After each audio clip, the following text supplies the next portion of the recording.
देखो नए क्वेश्चंस को सोचा करो कि वो नया चैलेंज है। देखो मैथ्स अकेला वो सब्जेक्ट है जो हमें ये प्लेटफॉर्म देता है कि हम जाके रिस्क लें। बिल्कुल क्वेश्चंस में रिस्क लिया करो, बिल्कुल सोचा करो अच्छा हमने ये स्ट्रैटेजी बनाई, ऐसे करने की कोशिश करते हैं। Marks will actually follow, marks हमारे पीछे पीछे भागेंगे, उस एंगल पे बिल्कुल कभी वरिड ना हुआ करो। अगर एक बार हमारा 10th वाले प्रोसेस में लॉजिक अपने आप बन जाए, हमारी लॉजिक जो लॉजिकल रीजनिंग एबिलिटी है वो अगर स्ट्रांग हो जाए, तो हम कल को कोई भी एग्ज़ाम देते हैं, हम कल को किसी भी फील्ड में जाते हैं, तो यही वो स्ट्रेंथ है जो कि हम लोग हर जगह अल्टीमेटली यूटिलाइज करेंगे। तो अभी अपने आप को उस प्रोसेस से ना बचाना। हम लोग थोड़े से क्वेश्चंस याद करने के प्रोसेस में आ जाएं तो उससे नुकसान हम लोग बिल्कुल अपना जो कोर पर्पज़ है मैथमेटिक्स का उसको डिस्ट्रॉय कर देंगे। तो उस प्रोसेस पे बिल्कुल भी नहीं चलना। क्वेश्चंस में देखा करो कि ये हमने करा, उसका ये रीज़न है। अब हमारे सामने कोई भी क्वेश्चन आए, देखो क्वेश्चन जैसे हम लोग कॉम्पिटिटिव एग्ज़ाम्स के बारे में सुनते हैं, ओलंपियाड के बारे में सुनते हैं, NTSC हमने सुना, उन सब की जो कोर, जो अच्छे क्वेश्चन में, किसी नए क्वेश्चन में, सपोजिडली टफ क्वेश्चन में जो कहते हैं लोग कि टफ है, उन क्वेश्चंस का सेंस क्या होता है कि वो ज़्यादा बेसिक होते हैं, बिल्कुल ही ग्राउंड से उठाए हुए क्वेश्चंस। तो हम लोग कहाँ पे वीक पड़ जाते हैं क्वेश्चंस में, कहाँ पे वीक पड़ जाते हो, जहाँ पे हमारी कोर स्ट्रेंथ नहीं होती। हमने याद करे होते हैं सवाल, तो याद नहीं करने, अपने आप को बिल्कुल बेस से पक्का करना है, फिर हम कोई भी क्वेश्चन कर पाते हैं। तो उस प्रोसेस से अपने आप को निकाला करो। तो जो आज भी हमने करना है वो लास्ट क्लास का कंटिन्यूएशन ही है। अब हमने एपी करा, एपी शुरू करा, एपी में हमने बिल्कुल समझा पहले कि एपी क्या है। फिर हमने देखा कि अगर हमें एपी की 2, 3 या 4 या 5 टर्म्स एपी में लेने पड़े तो इस तरीके से ले सकते हैं, उससे हमारी कैलकुलेशंस आसान हो जाएंगी। There is no other reason. अब आज कुछ नया सुनेंगे, वो भी बहुत सिंपल है, पर फिर उस पर हम लोग कमिंग डेज में बहुत क्वेश्चंस करेंगे डिस्कस। पर जो सुनोगे ना अभी, बिल्कुल क्वेश्चन वो सबसे ज़्यादा हमें काम आएगा पॉइंट, इसलिए जो आज अभी करेंगे डिस्कस उसको बहुत ध्यान से देखना, वो हमारी बेसिक स्ट्रेंथ बनाएगा। तो जो हम लोगों ने डिस्कस करना है नया, अब उसको ज़रा ध्यान से देखते हैं। ये पॉइंट अब देखो। अब आज जो इंटरेस्टिंग नया पॉइंट देखने लगे हैं वो है एक एपी के एन टर्म्स का सम। हमें किसी ने एक एन टर्म्स की एपी दी और कहा कि इन एन टर्म्स का सम कर दो, टोटल इनको ऐड करके बताओ कि जवाब क्या बनेगा। तो मान लो एपी का फर्स्ट टर्म ए, फिर a + d, a + 2d और लास्ट टर्म जो nth टर्म है वो अगर l, तो एक एपी के n टर्म्स के सम का फॉर्मूला डायरेक्टली हम लोग यूज़ करा करेंगे ये n/2 a + l। ये बेसिक बुकिश फॉर्मूला है। Simply some of n terms of an AP is n/2 a + l। पर बिल्कुल याद रखना कि इसको आज के बाद ऐसे नहीं बोलना। याद कैसे रखना, ऐसे। ये है number of terms by 2, first term plus last term. एक एपी के एन टर्म्स का कभी अगर हमने सम निकालना हो, कभी भी अगर एक एपी का सम निकालना हो, तो उसका जवाब होता है number of terms by 2, first term plus last term. ये यही बात है, पर कोई स्पेसिफिक रीज़न है जिस रीज़न से हम लोग इसको ऐसे याद रखेंगे। तो ऐसे याद रखना, हमें क्लियरिटी है। एक एपी के एन टर्म्स के सम का formula number of terms by 2, first term plus last term, बिल्कुल ऐसे ध्यान में रखना। तो ये है जो हम लोगों ने अभी नया समझा। अब इसी में, इसी फॉर्मूले में अगर सोचो जो L है, L एक्चुअली क्या है, Tn है, nth term of this AP है, तो वो एक्चुअली क्या होती है a + n - 1 into d, AP की nth टर्म। अगर हम लोग यहाँ पे इस L की जगह a + n - 1 इंटू d अगर लिख दें तो यही फॉर्मूला Sn बन जाता है number of terms by 2 twice the first term plus number of terms -1 into common difference. ये सेम फॉर्मूला ये बन जाता है। तो हमें ये फॉर्मूला दोनों तरीकों से बोलना आता है, याद रखना बिल्कुल। ये हमारा पहला सबसे इंपॉर्टेंट टास्क है अभी आज। Number of terms by 2, first term plus last term, ऐसे भी बोल सकते हैं, या फिर number of terms by 2 twice the first term plus number of terms -1 into common difference, बिल्कुल ऐसे। ये हमने कहाँ से बनाया, यहाँ से बनाया। अब हमें ये याद है बिल्कुल, हम लोग डायरेक्टली हमें ये ध्यान में बिल्कुल अच्छा, अब ऑनवर्ड्स हमें ध्यान में रहेगा। और सेकंड, हमें ये दोनों याद है, ये फॉर्मूला एंड ये फॉर्मूला हमने दोनों स्टार लगा के याद कर लिए। बिल्कुल अपनी कॉपी में लिख लो, अब ऑनवर्ड्स क्वेश्चन में ये शुरू हो जाएंगे। अच्छा, अब एक बड़ी इंटरेस्टिंग बात ऑब्जर्व करो, ये वाले फॉर्मूले भी ना जो हम लोगों ने देखो डायरेक्टली हमने इन दोनों को मेमोराइज करा, इस वाले को तो देखो मेमोराइज करा, उससे हम लोगों ने ये बना लिया। एक्चुअली ये भी अगर सोच के देखो तो वी वुड बी सरप्राइज कि हमें इसका रीज़न भी 1 सेकंड में समझ में आ जाएगा। अच्छा, अब एक बात सोचो, अगर कोई हमें सिंपली इन टर्म्स को ऐड करने को बोले तो अब फर्स्ट टर्म और लास्ट टर्म का सम कितना होता? a plus L. Second term और सेकेंड लास्ट टर्म क्या होती? l minus D. तो इन दोनों का सम भी कितना होता? फिर से a प्लस एल। थर्ड और थर्ड लास्ट टर्म का सम फिर से a प्लस एल। फोर्थ और फोर्थ लास्ट टर्म का सम फिर से a प्लस एल। तो क्या हमें दिखता है कि simply a plus L a plus L a plus L की पेयरिंग होती जा रही है। तो ऐसे कितने a प्लस एल बनेंगे? टोटल टर्म्स अगर n है तो यहाँ पे a प्लस एल बनेंगे n/2 बार, तो उनका सम कितना हो जाता? a plus L into n plus n/2। देखो यही हमें फॉर्मूला याद करवाया जाता है। तो अगर लॉजिकली सोचो तो हमें ये भी, इसका भी रीज़न अंदर से पूरी तरह समझ में आता है कि सिंपली क्या करा गया, फर्स्ट टर्म और लास्ट टर्म का सम करा, फिर से फर्स्ट टर्म और लास्ट टर्म का सम करा, ऐसा n/2 बार हो गया। तो सिंपली वो हमें याद करवा दिया गया। इन सबका सम कितना बन गया? a प्लस एल n/2 बार। तो हमें ये पूरी तरह ध्यान में है ये फॉर्मूला। अब इसका रोल क्या है वो अब ऑनवर्ड शुरू करेंगे। चलो अब ये क्वेश्चन के थ्रू इस फॉर्मूले को इंप्लीमेंट करना शुरू करते हैं। ये क्वेश्चन देखो ज़रा पहले। अब देखो, एक एपी के n टर्म्स के सम के हमारे पास 2 फॉर्मूले हैं। हम लोग 2 तरीक़ों से फॉर्मूला यूज़ कर सकते हैं, n/2 a plus L first term plus last term, या फिर वो n a और d वाला। तो अब उनमें से कौन सा यूज़ करेंगे वो हमारी कन्वीनियंस के अकॉर्डिंग है। अब जैसे अभी हमने ये क्वेश्चन करा अटेम्प्ट, इस क्वेश्चन में हमें कहा गया कि एक एपी के 22 टर्म्स का सम बता दो। तो हमें नंबर ऑफ टर्म्स गिवन है 22, फर्स्ट टर्म हमें नोन है 8, कॉमन डिफरेंस हमें नोन है 5। तो हमें a, n और d पता है। तो अब सिंपली बजाय लास्ट टर्म को फाइंड करने के सिंपली हम लोग ये 2a plus n minus 1 into d apply कर लेते हैं। Number of terms by 2 twice the first term which is 8 plus number of terms minus 1 वो हो गया 21 इंटू कॉमन डिफरेंस। कोई ट्रिक नहीं इसके बाद, simply 22/2 twice the first term plus number of terms minus 1 into common difference. Simply हमारा answer बन गया -979। तो देयर वाज नो ट्रिक, बस अभी केवल हमने फॉर्मूले को अप्लाई होते देखा। अब बिल्कुल इसी तरह का एक सिंपल सा नेक्स्ट क्वेश्चन भी अपने आप करो। अब ये करो सॉल्व। अब देखो ये क्वेश्चन बिल्कुल स्ट्रेट फॉरवर्ड था। हमें कहा गया कि find the sum of first n positive integers. वो क्या बने? 1 2 3 ऐसे n तक। तो हमें विजिबल है कि ये सीरीज तो एक्चुअली AP है, जिसका फर्स्ट टर्म 1, कॉमन डिफरेंस भी 1, number of terms n, last term हमें क्लियरिटी है कि दैट इज ऑल्सो n। तो इसका सम कैसे हम लोग बनाते? Simply number of terms by 2 first term plus last term, ये हो गया n/2 first term plus last term. ये बना सिंपली एक फर्स्ट n नेचुरल नंबर्स का सम। आज के बाद वैसे इसको एज अ रिजल्ट याद रखना। ये हमें ना कई बार ऑब्जेक्टिव क्वेश्चंस में ये बात बहुत काम आ जाती है। कोई हमें बोले कि फर्स्ट n नेचुरल नंबर्स का सम बना दो, तो वहाँ पे AP नहीं बनाने लगेंगे। आज के बाद इसको ध्यान में रखना। देखो हमने ये बनाया खुद, पर इस पॉइंट को अपने मन में रखना। कोई बोले फर्स्ट 20 नेचुरल नंबर्स का सम निकाल दो, 1 से लेकर 20 तक का सम कर दो, हमें डायरेक्टली आता होगा 20 इंटू 21/2। तो इस पॉइंट को एज अ रिजल्ट भी याद रखना। बनाया हमने AP के सम के थ्रू, पर ये हमें काम आता रहता है, इसलिए इसको, इस रिजल्ट को बिल्कुल आज के बाद अपने ध्यान में रखेंगे। अपने आप प्रॉपर स्टार बना के अपने आप अलग से लिख भी लो इसको। अब नेक्स्ट क्वेश्चन करो अपने आप।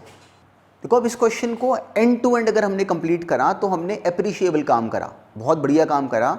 अगर पहली बार में इस सवाल को हमने पूरी तरह कंप्लीट करा तो इस क्वेश्चन में देखो हमें क्या बोलना चाहिए था अपने आप। अब हमें दिया गया कि किसी AP के फर्स्ट 14 टर्म्स का सम हमें गिवन है अब की बार, और हमें AP की फर्स्ट टर्म गिवन है दैट इज 10। क्वेश्चन है फाइंड द 20th टर्म। तो हमें क्लियरिटी है कि AP को ब्रेक करने का मतलब होता है कि उस AP का फर्स्ट टर्म और कॉमन डिफरेंस बता दो, फिर हम कोई भी टर्म निकाल सकते हैं। तो इस क्वेश्चन में हमें फर्स्ट टर्म तो गिवन थी, तो हमें जो डेटा प्रोवाइडेड है उससे एक्चुअली कॉमन डिफरेंस निकालना था। तो हमने सिंपली क्या करा, मान लिया कि let the common difference be D। तो 14 टर्म्स के सम का मतलब क्या बनता? First number of terms by 2 twice the first term plus number of terms minus 1 into common difference. ये बन गया 14 by 2 twice the first term plus 14 minus 1 into common difference. देखो हमें अपना टारगेट पहले से समझ में आता है, ये बराबर हो गया 1050 के। अब हमने सिंपली क्रॉस मल्टीप्लाई करके इजीली हमने डी निकाल लिया। This was the main target. क्यों? क्योंकि हम लोगों के मन में अच्छी तरह ये पॉइंट सेटल्ड है कि एपी अगर निकालनी है तो उसका मतलब ही होता है कि ए और डी फर्स्ट टर्म और कॉमन डिफरेंस निकाल लो। फर्स्ट टर्म हमें दिया गया था, हमने जो लैंग्वेज प्रोवाइडेड है उसका टारगेट ही था कि हम लोग अपने आप कॉमन डिफरेंस निकाल दें। जैसे ही हमने ये निकाल दिया एपी ब्रेक हो गई। एपी ब्रेक होने का मतलब हमने क्वेश्चन को ब्रेक कर लिया। अब यहाँ पे कोई भी टर्म निकालनी हो वो हम निकाल सकते हैं। A20 क्या बनती? Simply A plus 20 minus 1 into D. A was known, D was known, simply answer क्या बना? 200। देखो जो प्रोसेस है वो बिल्कुल स्ट्रेट फॉरवर्ड है और बस हमने उसको सिंपली फॉलो करना है। तो it was a very straight forward question. पर पहली बार बस ये लैंग्वेज अब की बार सम वाली साथ में इनकॉर्पोरेट हो गई तो इसलिए हमें डिफरेंट साउंड कर सकता था, पर ये हमारा फाइनल आंसर बनना चाहिए था। अब नेक्स्ट करो अपने आप। अब देखो इस क्वेश्चन में भी ना बहुत छोटा सा इंटरेस्टिंग एस्पेक्ट था। जब हम इस क्वेश्चन पे गए अटैक करने तो हमें दिखा कि इसका हमसे किसी ने एक एपी के कुछ टर्म्स का सम करने के लिए कहा। इस एपी का हमें फर्स्ट टर्म गिवन है 34, लास्ट टर्म हमें गिवन है कि 10 है। पर एक प्रॉब्लम आई। हमें समझ में आता है कि एक एपी के एन टर्म्स के सम का फॉर्मूला होता है number of terms by 2 first term plus last term.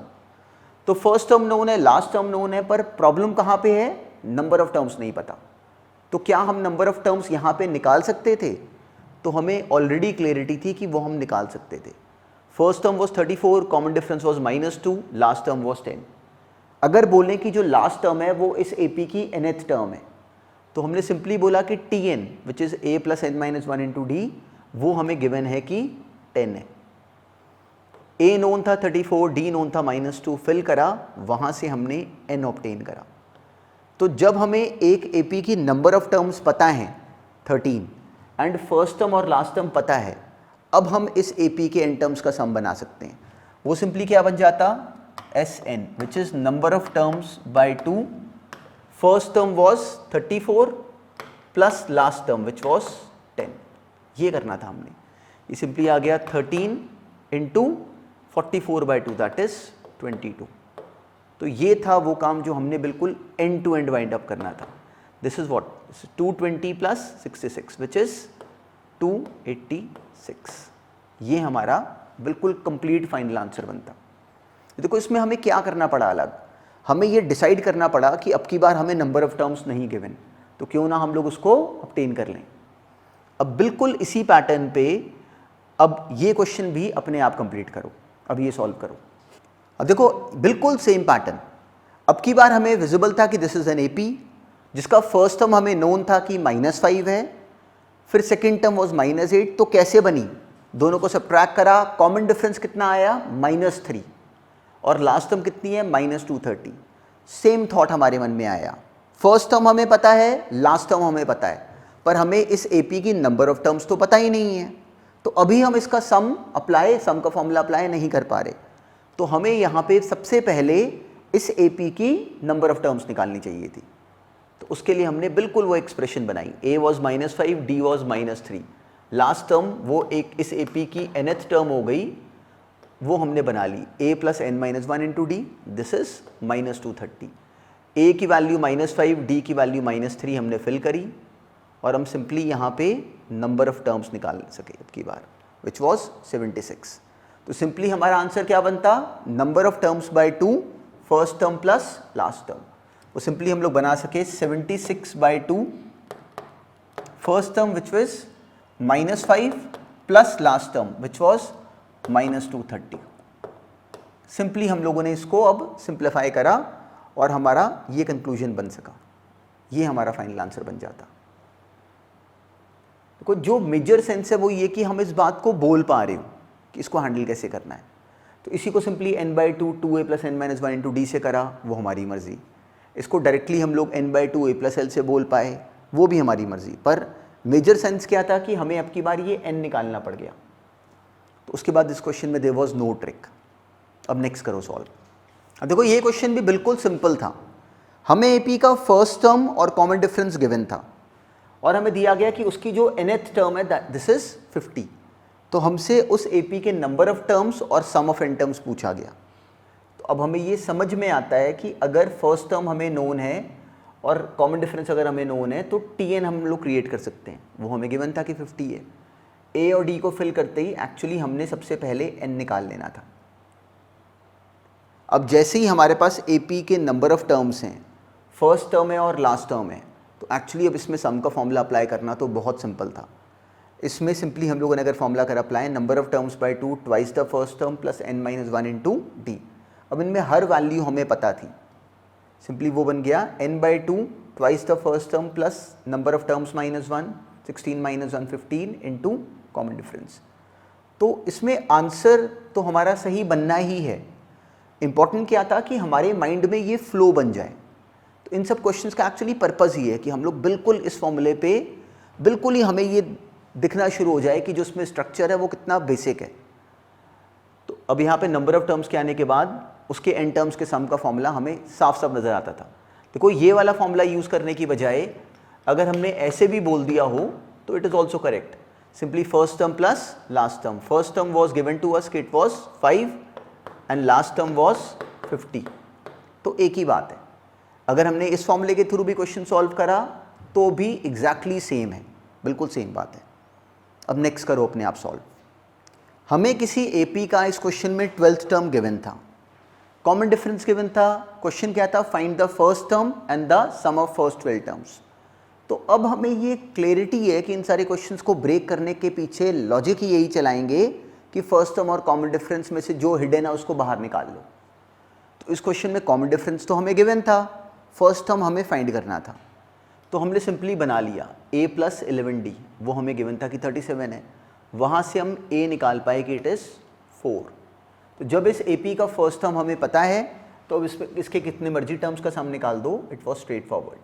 Number of terms by 2, first term plus last term. वहाँ से डायरेक्टली हमारा आंसर बनना चाहिए था 246। तो this was a very straight forward question. पर देखो इन सब क्वेश्चंस का अभी आज वाली क्लास में इतना सा टास्क है कि हम लोग इस फॉर्मूले पे बहुत वेल वर्स्ड हो जाएं। बिल्कुल हमें ये फॉर्मूला हर तरीके से हमें बिल्कुल इसकी मैनिपुलेशन हमारे माइंड में सबकॉन्शियसली सेट हो जाए। उसके बाद ग्रेजुअल क्लासेस में इस पे बहुत इंटरेस्टिंग क्वेश्चंस पे चलेंगे और हमें रियलाइज़ होगा कि वो सारे भी बहुत सिंपल हैं। पर आज बस इन क्वेश्चंस को राइट करो। हम लोग पहली बार ये फॉर्मूले को ऑब्जर्व कर रहे हैं, बस बार बार अपने माइंड में ये पैटर्न और स्ट्रॉन्ग करते रहो। अब नेक्स्ट क्वेश्चन भी बिल्कुल सेम तरह का बहुत सिंपल सा क्वेश्चन है, अब वो सॉल्व करो। अब देखो इस क्वेश्चन में भी और हमेशा क्वेश्चंस में अपना थॉट प्रोसेस ऐसे का ही बनाना। हमें किसी ने एक एपी की थर्ड टर्म दी और फर्स्ट 10 टर्म्स का सम दिया। हमसे जो कुछ भी पूछा गया हो उसमें जो हिडन मैसेज है वो ये है कि फर्स्ट टर्म और कॉमन डिफरेंस निकाल दो। बिल्कुल अपने माइंड में इस बात को स्ट्रॉन्ग करते रहो ग्रेजुअली। तो हमने क्या करा कि एपी का फर्स्ट टर्म मान लिया a और कॉमन डिफरेंस मान लिया d। तो a3 का मतलब सिंपली a + 2d, वो हमें गिवन था कि 15 है। a और d हमें दोनों नहीं पता, दो अननोन्स हैं।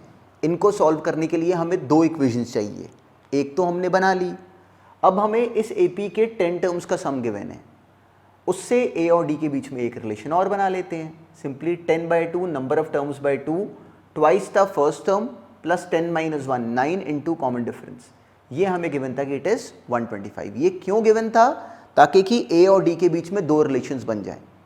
सिंपली हम लोगों ने अब क्रॉस मल्टीप्लाई करा, सिंप्लीफाई करा, 2a + 9d आ गया 25। अब दो इक्वेशंस और दो अननोन्स हैं। अब इनको साइमल्टेनियसली सॉल्व करना हम लोग पूरी तरह जानते हैं। हमने पहली वाली को 2 से मल्टीप्लाई कर लिया और दोनों को सब्ट्रैक्ट कर लिया। तो वहाँ से इस AP का कॉमन डिफरेंस हम ऑब्टेन कर सके कि इट इज़ सिंपली -1। इस AP का कॉमन डिफरेंस अब बना सके सिंपली वो -1 आ गया। दोनों को सब्ट्रैक्ट करके हमें D मिल गया -1। D की वैल्यू -1 हमने कहीं भी फिल कर ली, वहाँ से हमें A मिल गया 17। तो AP का फर्स्ट टर्म हमें पता है, कॉमन डिफरेंस हमें पता है। अब हमसे कुछ भी पूछा गया हो तो इट इज़ सिंपल। हमसे पूछा हुआ है फाइंड द 10th टर्म, वो क्या बनती? Simply a + 9d which is 17 + 9 into -1 that is 8। तो देखो इन सारे क्वेश्चंस का जो अंदर जो सेंस है ना वो सेम है। जैसे से क्वेश्चंस करोगे इस टॉपिक में, क्यों बाकी स्टूडेंट्स कंफ्यूज कैसे होते हैं कि उनको लगता है सारे क्वेश्चंस अलग अलग हैं, ये है ही नहीं अलग अलग। अपने माइंड को बिल्कुल ऐसे इस पॉइंट को पकड़वाना कि इन सारे क्वेश्चंस का जो रूट है ना वो हर बार फर्स्ट टर्म और कॉमन डिफरेंस है। वो हमें अलग अलग बातें बोलेंगे, हम लोग हर बार उनको फर्स्ट टर्म और कॉमन डिफरेंस पे ले जाएंगे, फिर देखेंगे कि क्या पूछा हुआ है। बिल्कुल ऐसे सोचा करो। अब नेक्स्ट करते हैं डिस्कस। देखो जस्ट सेम लॉजिक पे एक और क्वेश्चन। हमें एपी का फर्स्ट टर्म गिवन है, कॉमन डिफरेंस गिवन है, हमसे पूछा गया फाइंड ए एन। तो क्या नहीं पता हमें ए एन निकालने में क्या प्रॉब्लम आ रही है?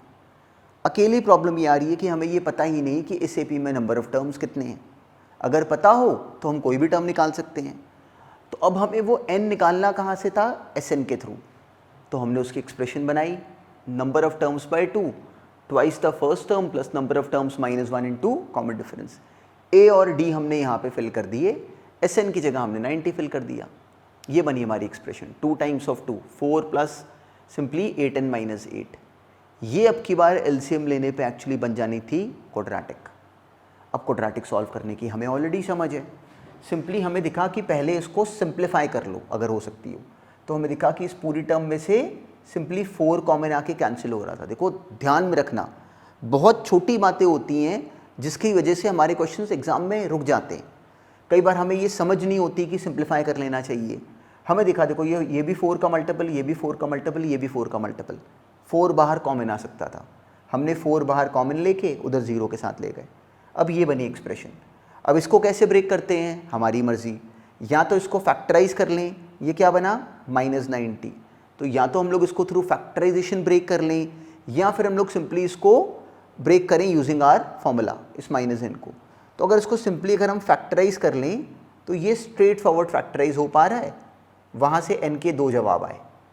n या तो 5 हो सकता है या फिर n -9/2 हो सकता है। पर हमें क्लैरिटी है कि n तो टर्म का नंबर है। तो इस रीज़न से इस क्वेश्चन में इस -n/2 को हमें रिजेक्ट करना पड़ता। क्यों? क्योंकि ये प्रैक्टिकली पॉसिबल ही नहीं है। तो इसलिए जो अकेला जो जवाब बना वो बना कि n जो है वो 5 है। जब n आ गया तो nth टर्म मतलब 5th टर्म तो निकालना बहुत आसान था, सिंपली a + 4d। तो हमारा आंसर बनता उसका 34 फाइनली। तो n हमारा बनना चाहिए था 5 और जो tn बनता मतलब जो 5th टर्म बनता वो आता 34। देखो कितना बेसिक क्वेश्चन है। एग्ज़ाम में बार बस हमें वो टर्म्स चेंज कर करके अलग अलग बातों पे अलग अलग सेंस बनवाने की कोशिश करेंगे, पर हर बार सेम पॉइंट है। बहुत सिंपल आर्टिकल है, बस हमारे माइंड में ये पॉइंट अच्छी तरह बैठना चाहिए। देखो सेम पैटर्न है, क्वेश्चंस की लैंग्वेज चेंज करेगी पर इसमें बॉटम लाइन चेंज कर ही नहीं सकती। इस क्वेश्चन में हमें a गिवन है, nth टर्म हमें गिवन है कि 62, n टर्म्स का सम गिवन है कि 210। हमने n और d बनाना है। तो अब देखो क्वेश्चंस जो इक्वेशन है वो है ही कितनी लिमिटेड। a n हमें समझ में आता है कि a + n - 1 × d होता है। a हम जानते थे, n और d हमें दोनों नहीं पता, तो हम यहाँ तक आ गए। हम लोग यहाँ तक बना गए। एक इक्वेशन तो n और d में बन गई, अब एक और कोई बनेगी। अब हमें n टर्म्स का सम गिवन है 210। उसको कैसे बोलें? Number of terms by 2 twice the first term plus n - 1 into common difference, वैसे भी बोल सकते थे, या simply number of terms by 2 first term plus last term. अब की बार ऐसे क्यों बोला? क्योंकि फर्स्ट टर्म और लास्ट टर्म हमें गिवन था, डायरेक्टली यूज़ कर लेंगे। तो सिंपली हमें ये मिल गया, number of terms by 2 first term plus last term, that was 210। तो मैं दिखा कि ये इक्वेशन अकेले n में बन गई। यहाँ से n कितना आ गया 6। सिंपली हमें मिल गया 70 × n/2 बराबर आ गया 210 के, ये कैंसिल, n आ गया 6। तो नंबर ऑफ टर्म्स तो आ गई 6। जैसे ही n 6 आ गया, अब इस क्वेश्चन में क्या काम था? कुछ भी नहीं, सिंपली हमने n की वैल्यू उठा के यहाँ पे लिख देनी थी। तो हमने n की जगह यहाँ पे 6 फिल करा, वहाँ से हमें d मिल गया 54/5। ये हमारा फाइनल आंसर बनता। तो देखो हमें n भी पता है और d भी पता है। देखो इसका पैटर्न कितना सिंपल है। बस इन क्वेश्चंस में जो मेन टास्क है वो एक्चुअली सही तरीके से एग्जीक्यूट करना है। कोई इसमें ट्रिक नहीं, बहुत सिंपल क्वेश्चंस होते हैं और बड़ी लिमिटेड इक्वेशंस हैं, बस उसको पूरी कॉन्फिडेंटली हम लोगों ने अप्लाई करना है। अब देखो आज हमने एक नया फॉर्मूला सुना, एक एपी के एन टर्म्स का कभी अगर हमें सम निकालना पड़ जाए तो हमने उस सिचुएशन को डील करना शुरू करा। तो आज बस बार बार अपने माइंड में बस इस फॉर्मूले को चलने दो, number of terms by 2, first term plus last term. बिल्कुल अपने माइंड में ये पिक्चर बना लो सिंपली। और बिल्कुल वैसी इसी को बोलने का एक और ढंग, number of terms by 2 twice the first term 2a plus number of terms -1 into common difference. बस ये दो पिक्चर्स अपने माइंड में रखो।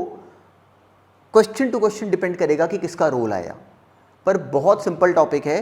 ये ऐसे क्यों बोल रहे हैं वो कमिंग क्लासेस में हमें क्वेश्चंस में दिखेगा भी, पर अभी बस आज जो हमने क्वेश्चंस करे इनको एक बार ज़रूर देखना, इनको रिवाइज करके ना फिर हमें समझ में आएगा कि आर्टिकल एक्चुअली कितना सिंपल है, और हम नेक्स्ट क्लास में जो क्वेश्चंस हैं उनको ज़्यादा कॉन्फिडेंस से कर पाएंगे। बस अब चलो इतना काम थॉरली रिवाइज करो।